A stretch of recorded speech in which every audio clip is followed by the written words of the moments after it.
We are delighted today to have our district governor, Charles Elliott, with us. And Mark Morrow, who is our assistant governor, will come forward to introduce him.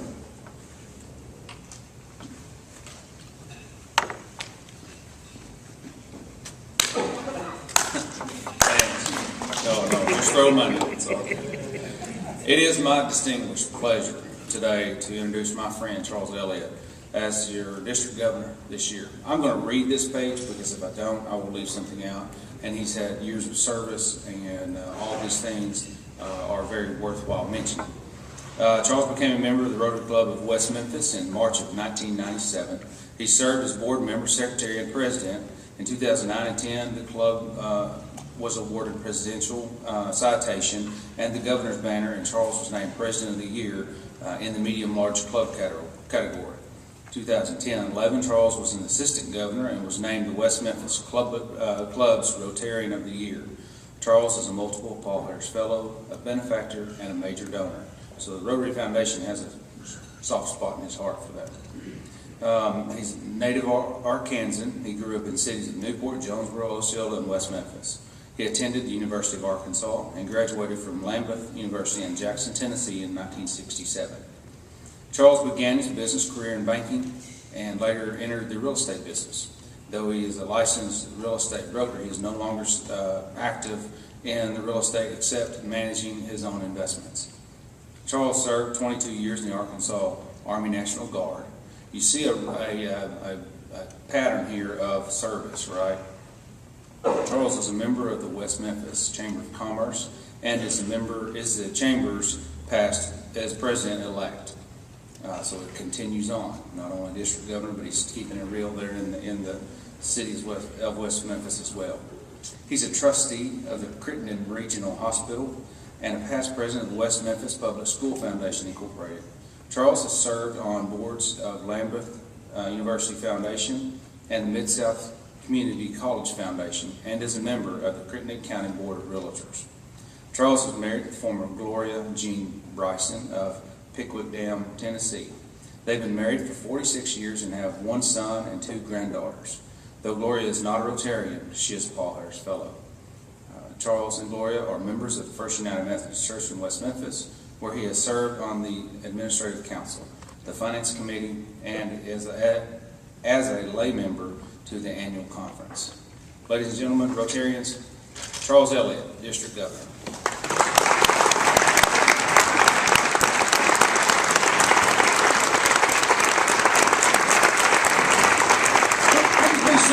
Thank you for that warm welcome and that nice introduction, Mark. It's a pleasure being with you today. I appreciate Mark agreeing to serve as assistant governor for another year. And after tonight, I'll be through with him for this year. We've made all our club visits to the clubs that he's assigned. I brought Dana Parker with me. He's my governor's aide. He's taken me to all my visits so far. Dana's heard all my the speech that I give, and he could probably give it himself probably better than I could. And I brought my wife today. This is the first club visit she's made this year. Well, second, I apologize. Second club visit she's made this year. And she can't make them all, but she's wanted to come to this one in particular. I got a little ribbing in the meeting we had earlier about coming so early in the year, and I apologize to Kenneth for that, but I explained it that Jonesboro is very important to me, and it's been a part of my past. I was born at St. Bernard's Hospital in 1944, and my parents lived in Clover Bend, Arkansas. Maybe some of you know where that is. My dad was an ag-ride teacher at that school, and I lived the first 7 months there. And then we moved to Newport. He took a job at Newport High School. And then we came to Jonesboro in 1952. We lived here until 1955. And my father, being a sports nut, kind of made me into a sports nut. And we went to ball games all the time. We lived close to Arkansas State College, what it was then. And I was so smart, you know, when I was 7 years old, I went to Arkansas State. Well, actually, I went to the demonstration school. They had a demonstration school out there, And I went to 3rd and 4th grades there. And then they closed it, and I went to East Elementary School, which was, I guess, really Nematuggle Elementary School. I don't know if it's still in existence or not, but I went to 5th grade there, and Nematuggle was the principal. And my 5th grade teacher was a Mrs. Cooley. Also, at that school, there was a fellow by the name of O.C. Wyatt. He was a 6th grade teacher and a basketball coach. And I guess all the schools still have basketball programs, and that's why Jonesboro is always so good in basketball. They start them out so early. And that team went undefeated that year, and I was not an integral part of that team. I found out later on that I wasn't much of an athlete, even though I enjoy sports. And there were 2 guys on that team that stand out, Lowell Miller and Barry Pruitt. They were members of that team. And that team went undefeated. At Jonesboro High School, and I think then they were called the Golden Hurricane. I think maybe you've changed it just the Hurricanes now.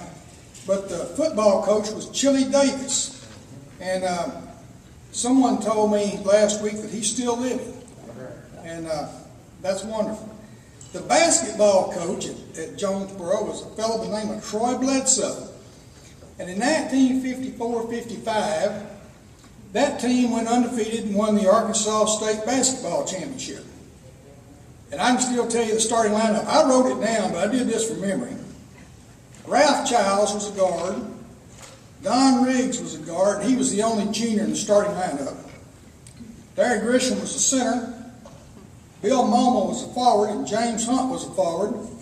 And they had a sophomore on that team by the name of Tommy Rankin, who went on to have a good basketball career. We went to games at Arkansas State, and the football coach was Frosty England.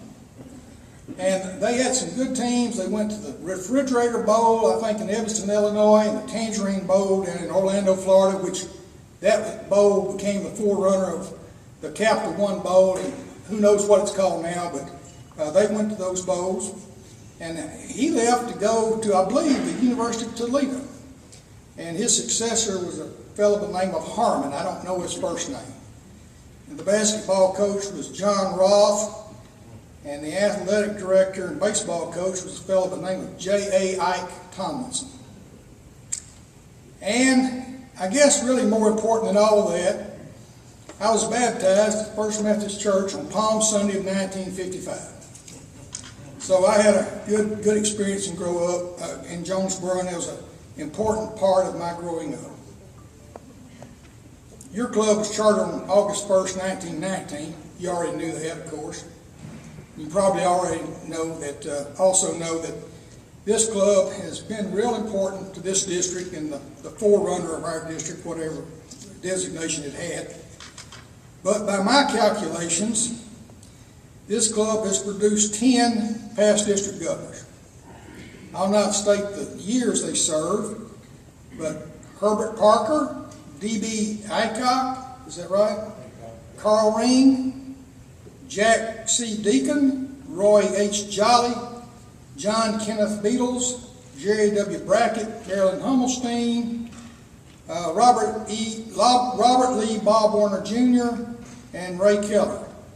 I've especially been privileged to know Jerry Brackett, Marilyn Hummelstein, Bob Warner, and Ray Keller, and I cannot tell you how supportive they've been to me and encouraging. Ray always said nice things. I don't know if he believed them or not, but he always said nice things to me when we came face to face. Actually, Marilyn and Bob and Ray were on the selection committee when I was selected as the governor nominee. So if anything goes wrong with my year, don't blame me, blame them. Also, I'd like to recognize Sam Hummelstein. Sam's our district communications officer, and our district probably could function without Sam, but it wouldn't be nearly as good as it is now. Your club has given to the Rotary Foundation $633,371.25. That's an all-time giving figure that I have that I got off the foundation reports just this morning. I told Kenna to make sure someone gives 75 cents this year to round it out to even dollars anyway. Your club has awarded 454 Paul Harris Fellows, but now it's 455 because of the award today, and that's so very nice. Thank you. 9 benefactors, 6 bequest society members, and 7 major donors. So your club is performed exceedingly well, and I know it will continue to do so. I had a very productive meeting with Kenna, the officers, and directors, and committee chairs this morning, and I would just tell the membership of this club that I think your club is in very good hands. They've laid out some good plans, aggressive plans for the coming year, and I think if all of you work and do your share, I think your club's going to have a great year. Ron Burton is the RI president this year, and Ron, you're going to love Ron. The Rotary world's going to love Ron. Ron is a fellow that can look you in the eye and talk to you. He doesn't have much of an ego. He's just a simple Midwesterner, I think, that happens to be very smart and has done very well. He went to the University of Oklahoma. He went to the University of Oklahoma Law School. Before he got out of school, the university hired him. And he worked for a couple of years, I want to say, in the finance department. And then they moved him over to the foundation, the University of Oklahoma Foundation. And he worked there for a couple of years.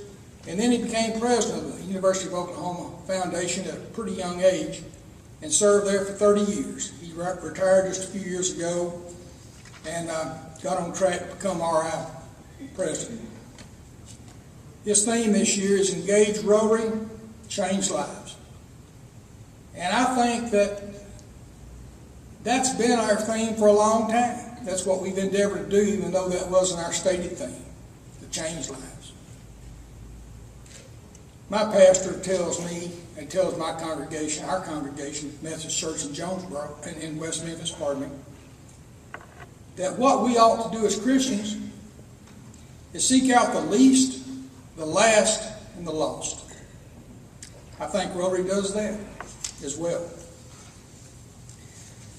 Let me read to you a poem entitled Desiderata. It's by Max Ehrman. My wife and I have had a copy of this poem hanging on a wall in our house for probably 40 years.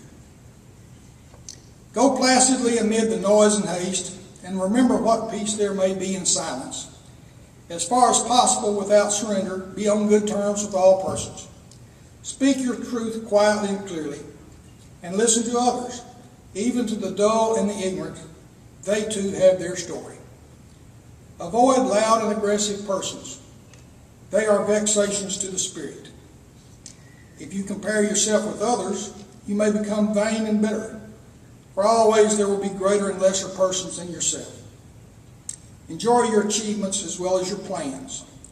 Keep interested in your own career, however humble. It is a real possession in the changing fortunes of time. Exercise caution in your business affairs, for the world is full of trickery. But let this not blind you to what virtue there is. Many persons strive for high ideals, and everywhere life is full of heroism. Be yourself. Especially do not feign affection. Neither be cynical about love, for in the face of all aridity and disenchantment, it is perennial as the grass. Take kindly to the counsel of the years, gracefully surrendering the things of youth.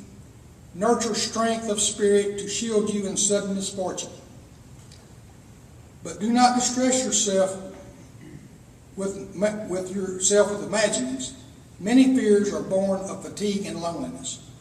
Beyond a wholesome discipline, be gentle with yourself. You are a child of the universe, no less than the trees and the stars. You have a right to be here.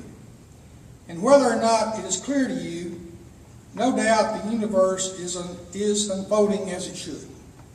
Therefore, be at peace with God, whatever you conceive him to be. And whatever your labors and aspirations, In the noisy confusion of life, keep peace with your soul. With all its sham, drudgery, and broken dreams, it is still a beautiful world. Be cheerful, strive to be happy. I think that's a beautiful poem, and I think it has a lot of good ideas and a lot of lessons for us and things that we can follow and should follow. It's good, but I don't think it goes far enough. This poem is mostly about self and self-interest. It does not take into consideration others or service. Let me read you one of my favorite Bible verses. It's Philippians chapter 2, verses 3 and 4. In the New International Version, they read this way. Do nothing out of selfish ambition or vain conceit, but in humility consider others better than yourselves. Each of you should look not only to your own interests, but also to the interests of others. I think that's what Rotarians do every day. They look out for the interests of others. They go on national immunization days. They go to Honduras on water projects. They just do countless good things for their communities. When we seek out the least and the last and the lost, I think that's what we need to do. I think that when we consider where we're going to give our money, whether it's to the Rotary Foundation or anything else, we ought to try to put those dollars to work in places where it's going to do the most good. We need to seek out people who have potential. And when we invest our money in them, we can make a difference and we can change their lives. I think the government has a lot of programs that mean well, but they're probably ill-conceived and waste millions, if not billions of dollars. Most of the good ideas in Rotary, I think, succeed because of collaboration, cooperation, and hard work. I would encourage you to seek out the things of Rotary, to engage Rotary, and to change lives. And I pray that God, as you seek to do that, I pray that God will grant to each one of you a good journey through life. I thank you for having me here today. It's been a pleasure being with you, and I know your club is going to have a great year. Thank you.